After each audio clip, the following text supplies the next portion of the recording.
Hola, soy Karina Mariani y estas son mis editoriales. La editorial de hoy, larga vida a las fake news. Un hecho azaroso y paradójico puede servir para ejemplificar una paradoja aún mayor. Resulta que el Parlamento Europeo acaba de sostener que algunos combustibles fósiles son energías verdes que pueden contribuir a la lucha contra el cambio climático y, por tanto, son merecedoras de una etiqueta verde digna de recibir inversiones multimillonarias. Y con su infinito poder, las tecnocracias europeas han convertido lo que hace unos días decían que contaminaba en algo que ahora no solo no contamina, sino que descontamina. Así, de un saque. La guerra en Ucrania no frenará la descarbonización de la economía, decía hace poquísimas semanas el comisario europeo de Medio Ambiente, Océanos y Pesca, esto cuesta decirlo, Virginijus Sinkevicius. Pero el gasoducto que mantenía la confortable vida de Virginius en funcionamiento se cierra paulatinamente. Los precios suben y el invierno persiste en regresar.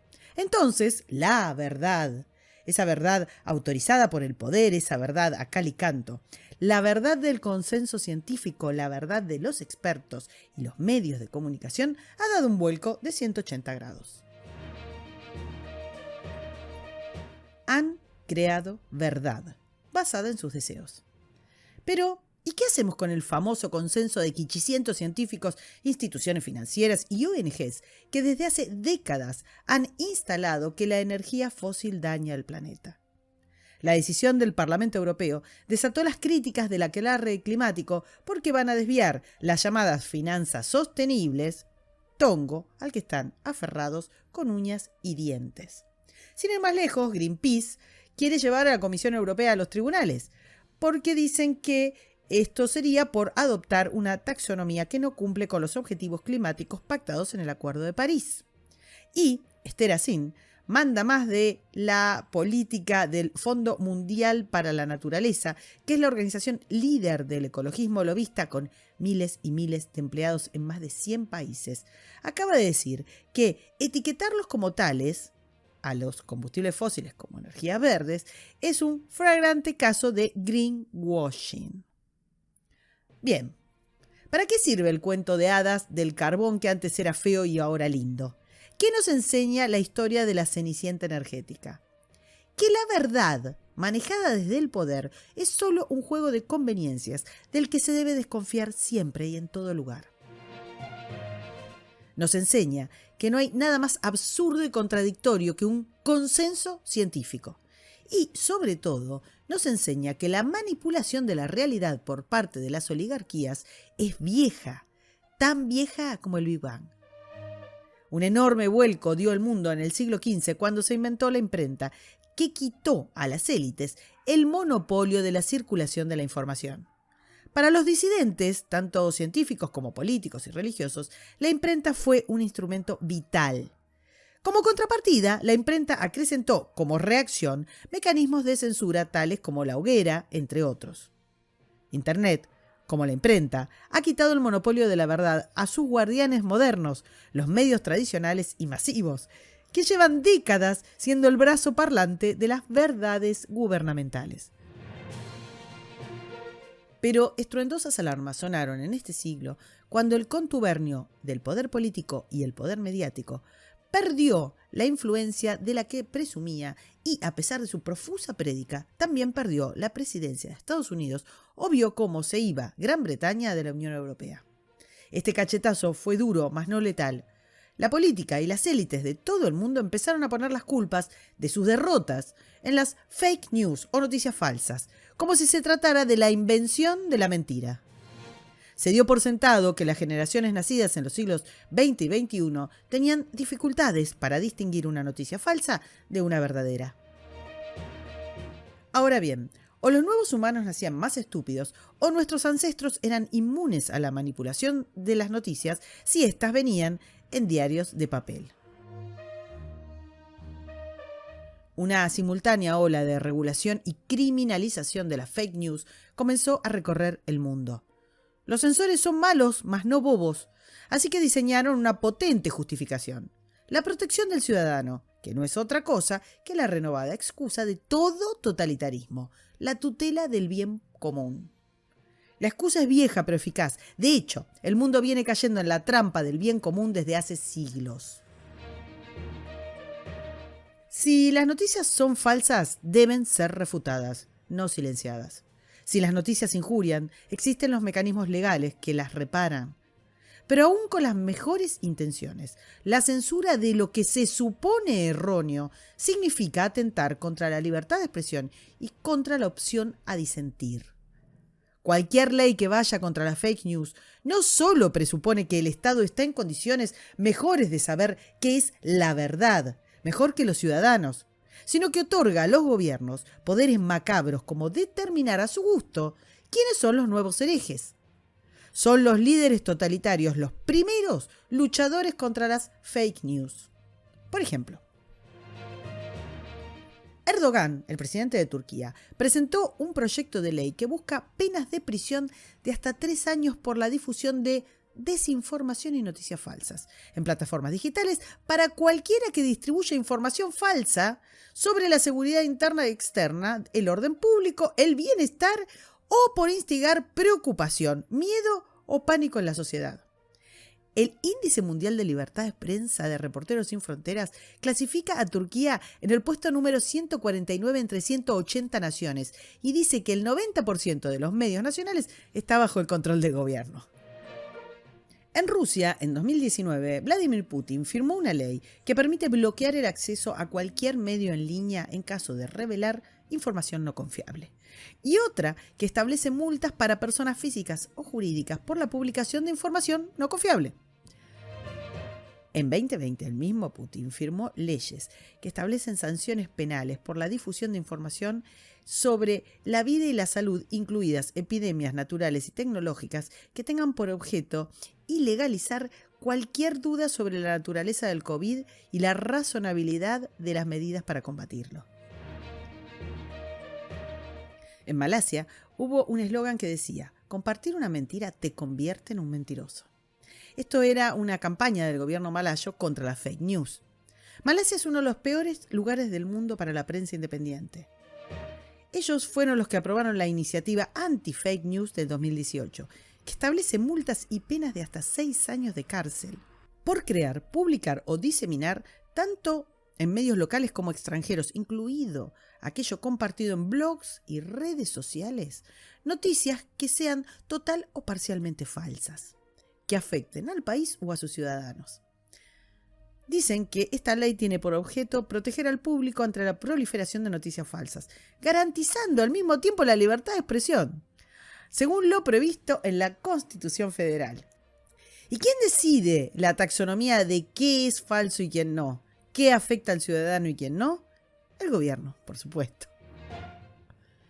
En 2005, en Venezuela, se incluyó en su Código Penal el artículo 297-A, que penaliza la difusión de información falsa. Esto se convirtió, por supuesto, en un instrumento de Hugo Chávez y luego de Nicolás Maduro contra la prensa independiente. Venezuela es pionera en la criminalización de las noticias falsas y castiga con hasta 5 años de prisión a las personas que divulguen información falsa que cause pánico en cualquier medio. Colombia tuvo una propuesta de reforma electoral que se conoció como una prohibición de hablar mal de los políticos, que pretendía tipificar la violencia política y en consecuencia prohibir noticias falsas o injuriosas a través de medios de propaganda o publicidad.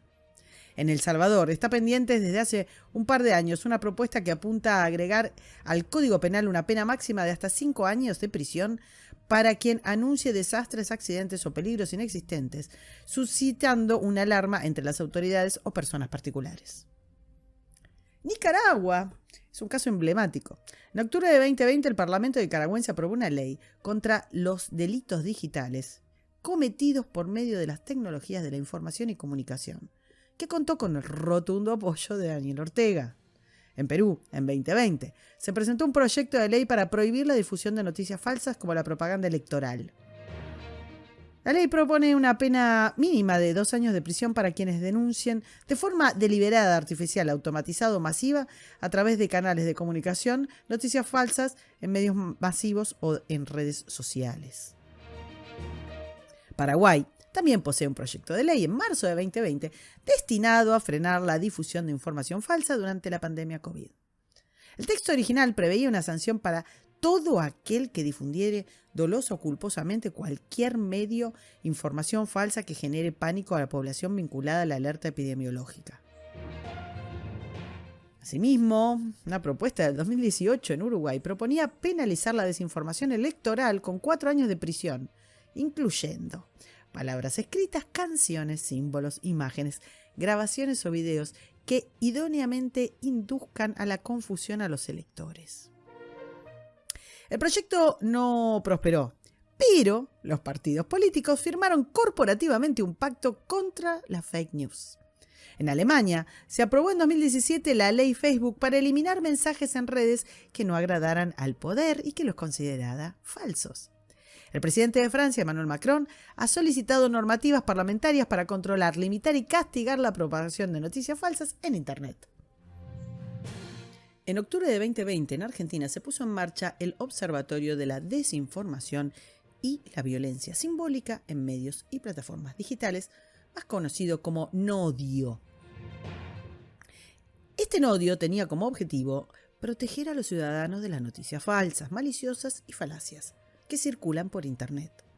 Actualmente hay pertinaces llamados desde la prensa oficialista kirchnerista a implementar leyes que determinen un criterio de verdad desde el Estado, que apelan de nuevo a la amenaza de las fake news.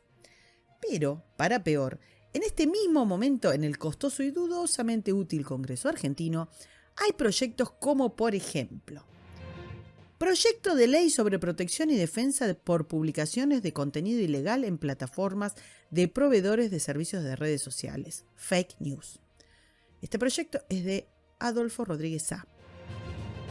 Código Nacional Electoral, modificaciones sobre el control de las noticias falsas, fake news, difundidas por medios de comunicación y redes sociales durante las campañas electorales. Este proyecto es de Diego Bocio. Proyecto de ley que modifica el Código Penal de la Nación, actualizado respecto de la creación y difusión de noticias falsas dentro del espectro digital. Este proyecto es de Edgardo Cuader. Proyecto de comunicación que solicita la implementación de una campaña de concientización y formación cívica para el buen manejo ciudadano de la información política electoral en redes sociales y medios digitales. Este proyecto es de Carmen Krexel. Proyecto de comunicación que solicita la celebración de convenios de cooperación con los proveedores de servicios de Internet para el buen manejo ciudadano de la información política electoral en redes sociales y otros entornos digitales. Otro proyecto de Carmen Krexel. Está más que probado que toda herramienta que ponga en manos de las élites el poder de decir qué cosa es o no verdad, qué es o no es una fake news, no es más que un mecanismo de control de la disidencia. Por eso son los totalitarios los que más se aferran a este instrumento. Desde ya que la censura, cuando la hacen todos, es aplaudida y mansamente aceptada. Esto ya lo aprendimos con la covidcracia. No se trata solo de Nicaragua o Venezuela. En el corazón de las ejemplares democracias liberales se han promulgado leyes que obligan a las redes sociales a eliminar las noticias falsas según el Estado, proporcionando justamente a los estados la legitimidad del monopolio de la verdad, pisoteando las bases éticas y filosóficas que se consiguieron hace siglos atrás. Para mayor abundamiento, a esto se suman las leyes que habilitan e instan a las empresas privadas a censurar lo que los estados consideran discurso de odio, que es la forma de aplicar los criterios morales de la agenda woke a toda la producción simbólica y cultural de orden privado que no estuviera ya acallada por poseer un subsidio estatal. Ni siquiera los reyes absolutos tuvieron el poder que brinda hoy la tecnología, capaz de detectar y eliminar los mensajes que no le gustan a las élites. Nunca el ataque contra la disidencia y la libertad de expresión estuvo tan asistido por mecanismos represivos tan globales, eficaces y legitimados bajo el mismo criterio, las benditas fake news. Toda legislación que utilice este artilugio para intervenir en la circulación libre de ideas y mensajes es un camino hacia la dictadura y hacia el pensamiento único. Sin embargo, este mundo infantilizado y frágil está convencido de que necesita la tutela para todo, incluso para saber cuándo le mienten. Este mundo pide a gritos que de nuevo el rey le brinde criterios de verdad.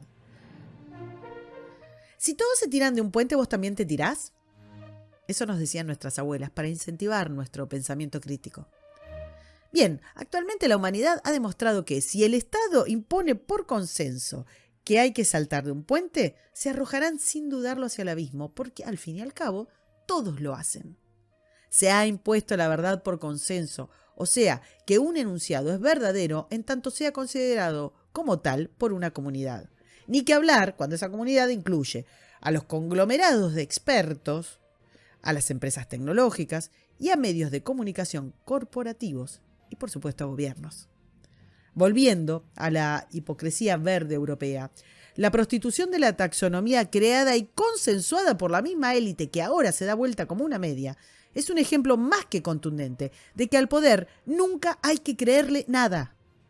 En marzo de 2022, en marzo de este año, hace 15 minutos, la Plataforma de Finanzas Sostenibles de la Unión Europea sostenía que la taxonomía verde era la piedra angular de las iniciativas lanzadas como parte del Plan de Acción de Finanzas Sostenibles. 3 meses más tarde, las finanzas sostenibles van a ir a parar a las energías fósiles. O sea que lo que hace 3 meses eran fake news, ahora se volvió la verdad, solo porque así lo determinó el poder. Tenían razón nuestras abuelas. El pensamiento crítico salva vidas y siempre se debe desconfiar de los criterios de verdad oficiales, como el que nos quiere proteger de las fake news. Hay que desconfiar en defensa propia.